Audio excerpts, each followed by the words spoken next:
todo lo que ves, todo lo que sientes, todo lo que amas, todo lo que construyes, todo lo que aprendes, todo lo que compartes, todo lo que recuerdas, todo lo que eres, está en tu ciudad.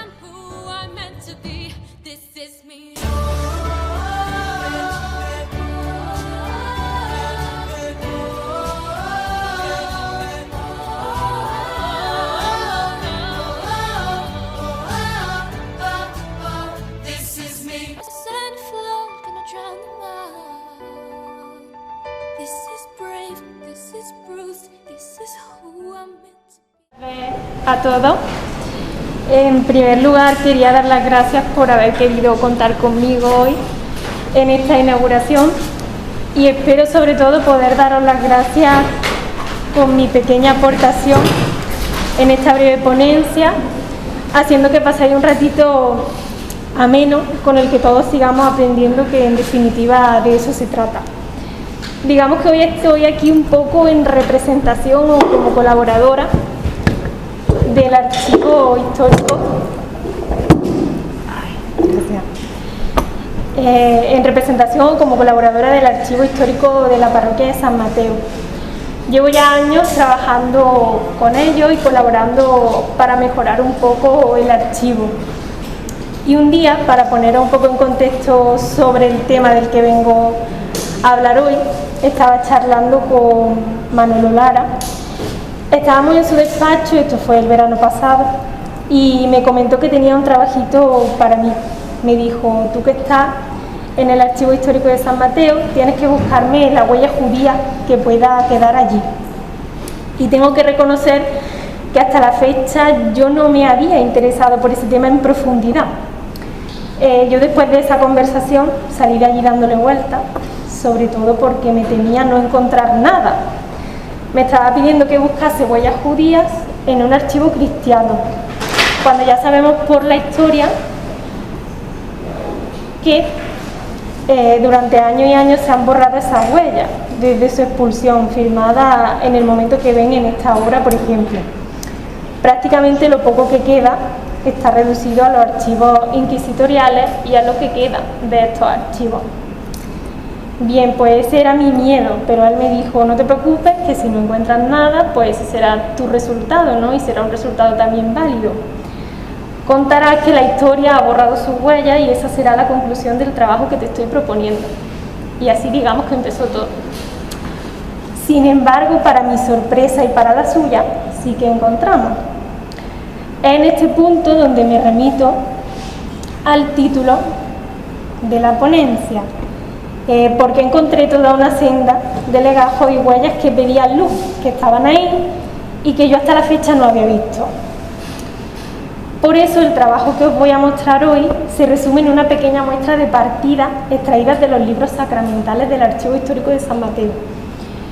En este caso son partidas tanto de bautismo como de matrimonio, donde vemos que esos que conocemos por conversos sí que están ahí y que sus huellas no han sido borradas. Son todos ellos el comienzo de numerosos linajes y descendencias.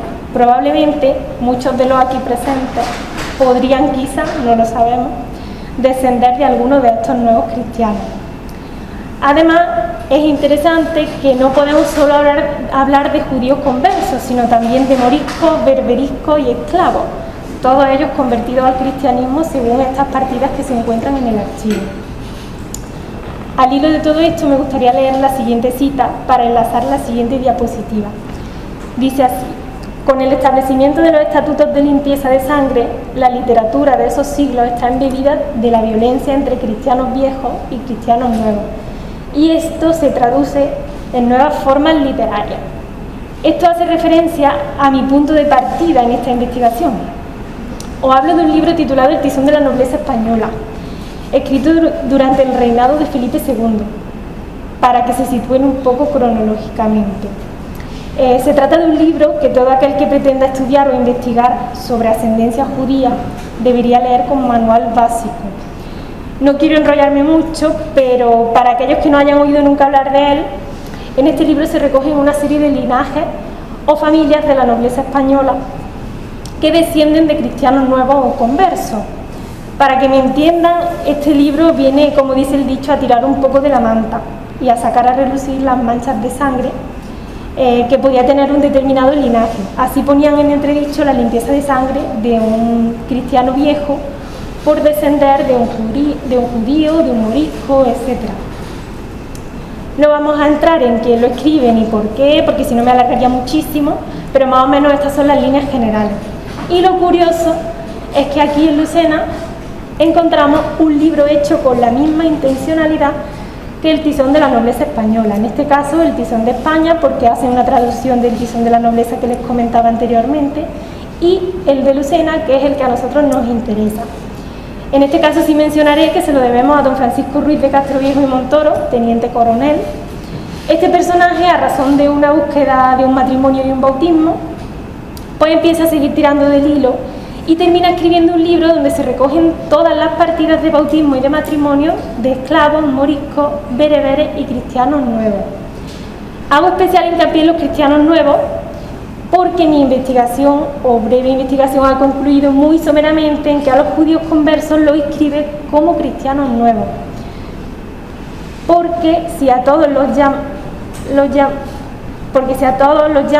llamase cristianos nuevos, a ver, para que me entiendan, él menciona específicamente a los musulmanes como moriscos, a los que proceden del norte de África como bereberiscos. Por tanto, la primera conclusión que yo saqué es que a los judíos, al no mencionarlos como tal, los menciona como cristianos nuevos. Y lo vamos a ver ahora en las partidas que voy a mostrarles. Después de indagar en todo esto y en relación a la exposición que hoy se inauguraba, pues yo quería traer un pedacito de esta historia anónima que tenían sin duda que estar presentes hoy. Como lo que voy a mostraros a continuación son tanto matrimonios como bautismos, me parecía acertado ilustraros previamente con estas obras de arte, tirando un poco hacia mi formación como historiadora del arte. Creo que ambas vienen muy al hilo del tema del que hablamos. Por ejemplo, el matrimonio Arnolfini, que lo tienen a la izquierda, representa a un comerciante italiano, que nos puede recordar a los judíos como grandes y ricos comerciantes que fueron en su momento.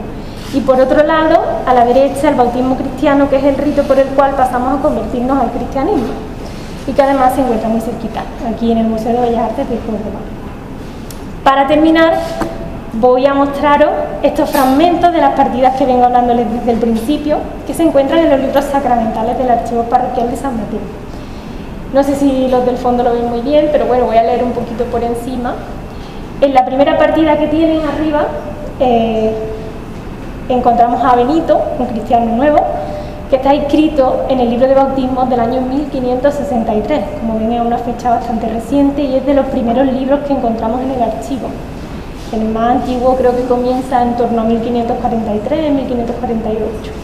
Y si se fijan en el primer renglón, justo en el margen derecho, se puede leer la palabra cristiano nuevo. En la partida de abajo encontramos a Pablo y a María, nuevos conversos, inscritos en el libro de bautismo en el año 1608, un poquito más adelante. Era frecuente que las conversiones se produjesen en edad adulta normalmente. Por tanto, yo saco de esta partida que se trata de madre e hijo. Es difícil porque no lo dice exactamente, pero quizá pudo aprovechar y se convirtieron los dos en el mismo momento. Y es interesante que en el penúltimo renglón, como a modo aclaratorio, indica estando bien catequizados e instruidos en la fe, como indicándonos que no se convirtieron a la ligera, sino que ya estaban instituidos en la fe. Estas dos partidas son de bautismo, de cristianos nuevos, que era los que le hablaba, de nuevos conversos, que probablemente sean judíos, y estas dos quería traer también sobre morisco y berberisco. En la primera, en la superior, pueden ver el bautismo de Brianda, hija de Diego Hernández Morisco e Isabel Hernández Morisca. Esta partida es del año 1579. Y lo interesante de la partida inferior, de Catalina, es que además de ser berberisca, era esclava de Francisco Ramírez. Esto indica que estas partidas tienen mucho más que estudiar y mucho más que sacar, evidentemente, porque ya el tema de la esclavitud va por otro lado y también es interesante de investigar. Y por último, porque podría haber traído muchísimas, pero si no, no acabaríamos nunca, les traigo dos ejemplos de matrimonio. En el primero el nombre no podemos verlo porque no lo indican, pero sí sabemos que se casa con María Salazar y que eran cristianos nuevos del Reino de Granada. Esta partida es de 1581, es de las más antiguas también, y en la parte inferior tenemos a Alonso de Cámara con María López. Y lo interesante de esta es que Alonso de Cámara procede del Reino de Almería, lo menciona como cristiano nuevo natural del Reino de Almería. Y la partida es de 1588. Ya les digo que son de las más antiguas que se conservan en el archivo parroquial. Y en definitiva esto es una pequeña muestra de lo que esta investigación llevada a más podría suponer. Es sin duda una ventana abierta y una ventana que dejo abierta para todos, porque quiero aprovechar para recalcar que los archivos son historia viva y que están ahí para todos y para que sigamos aprendiendo y conociendo quiénes estuvieron aquí antes que nosotros. Y cómo no, en relación a esta exposición que hoy se inaugura, pues recalcar el archivo o los archivos en general como un lugar donde se puede seguir aprendiendo sobre la alusión judía y sobre su pasado religioso.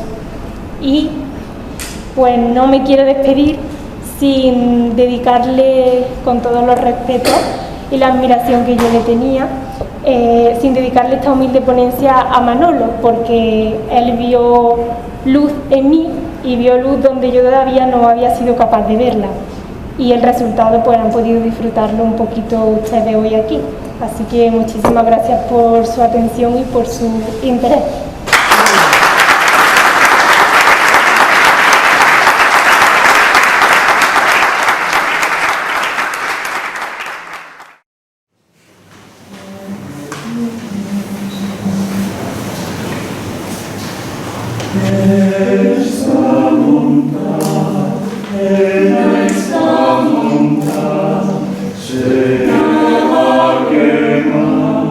Stay